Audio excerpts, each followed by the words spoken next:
Hi, I'm Lieutenant Governor Juliana Stratton, and it has been 1 month since Governor Pritzker issued a disaster proclamation for Illinois in the wake of the COVID-19 pandemic. And so all of us have been staying at home. We've been social distancing. Of course, there are essential workers who still have to go out on the front lines every single day to make sure that those of us staying at home have what we need. And then there are parents who are now homeschooling their children at home while schools are out, and other individuals that have experienced all sorts of stress relating to job loss or relating to knowing someone who has been exposed to and tested positive for COVID-19. And of course, those who are grieving those who have lost loved ones due to COVID-19. The bottom line is all of us are feeling some level of stress, or maybe even anxiety, or maybe even feelings of helplessness. And I read an article that talked about something called anticipatory grief, because we know that every day there will be new tallies of those who have been exposed, and perhaps even those who have lost their lives. So I've been thinking a lot about the psychological trauma that has really come about because of this pandemic. And I've been talking about mental health and how our mental health is important. And I've been doing a check-in every week on social media, just asking people who follow me, where are you today? How are you feeling? But here's something that I noticed, that as we continue during this stay-at-home order, that there are more and more people who are responding that they are struggling.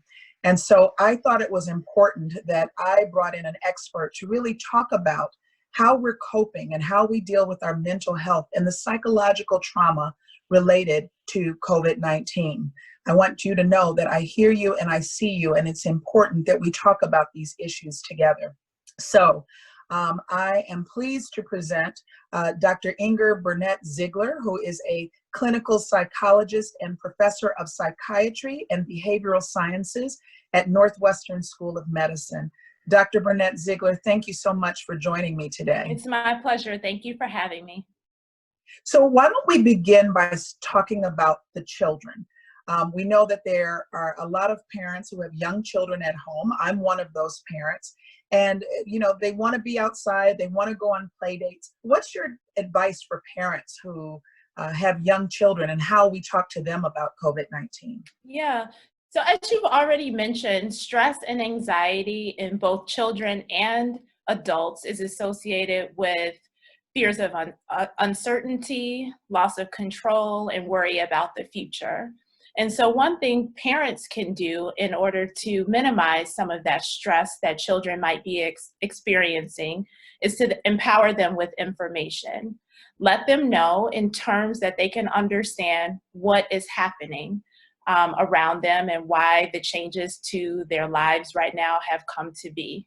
And also to further that sense of empowerment in the children, letting them know that these are proactive steps that they can take to keep themselves safe and to keep their friends safe and their larger community safe.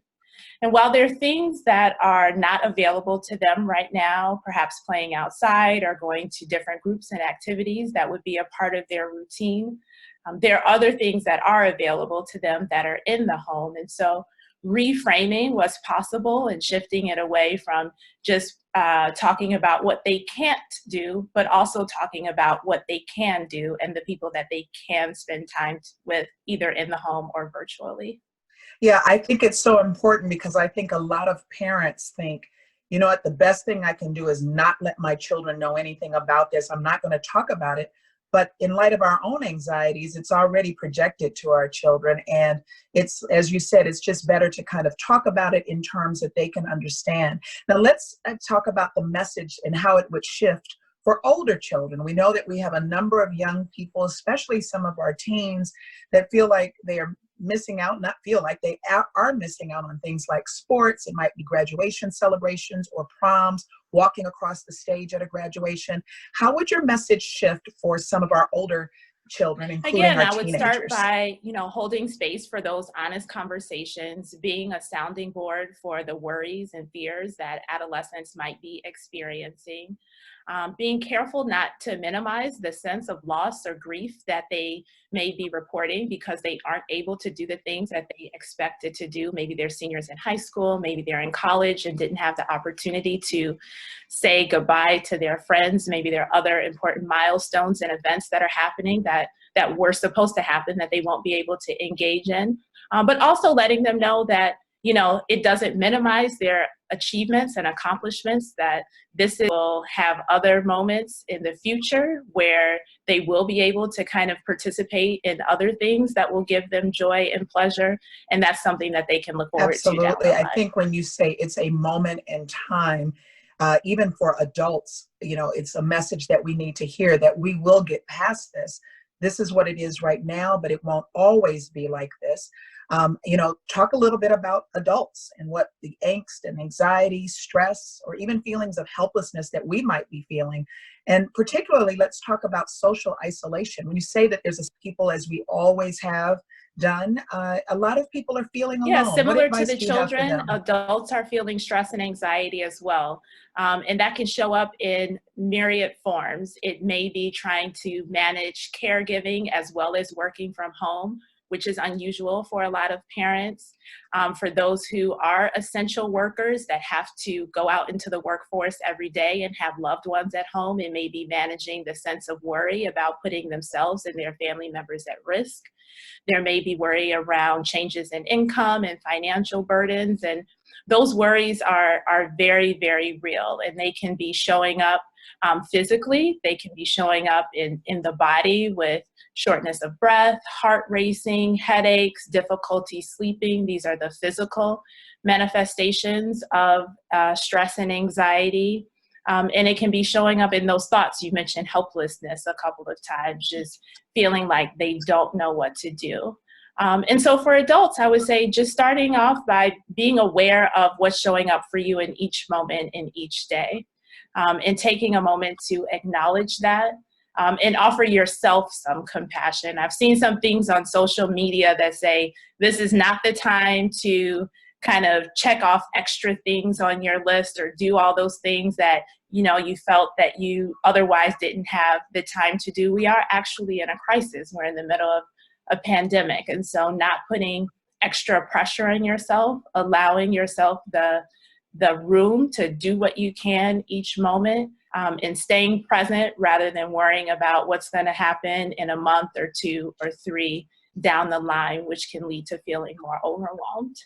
Yeah, absolutely. I love that concept of just, we're in the present right now, and let's just focus right here, and try to be compassionate even towards ourselves. Now, there are some messages that I've put out on social media about domestic violence, because with a stay-at-home order, we know that there are some people who don't feel safe in their own home.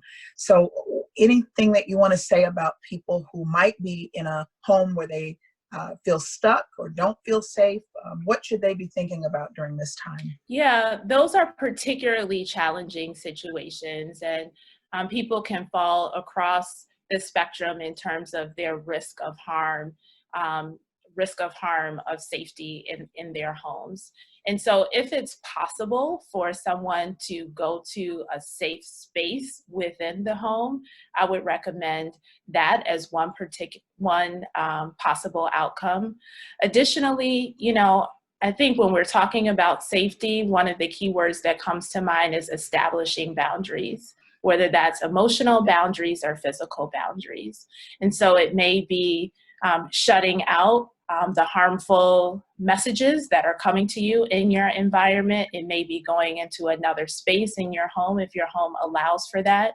And if you're in imminent risk of danger, it may mean calling a hotline or getting some additional support, such as calling the Illinois Domestic Violence Hotline.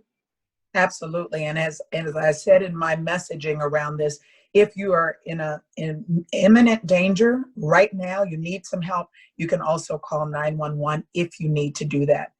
Well, I want to thank you again. This has been a wonderful conversation, thinking about mental health and the psychological trauma attached to the COVID-19 pandemic.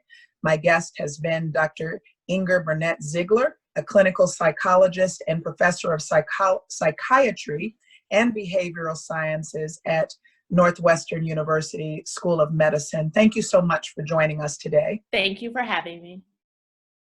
We'll get through this. We will get through it together. Governor Pritzker and I are doing everything that we can to make sure that all Illinoisans are safe. And I just want to kind of pick up on something that Dr. Burnett Zeigler said, and that is to exercise compassion, not just towards others, but towards yourself. And we will get through it. Thank you.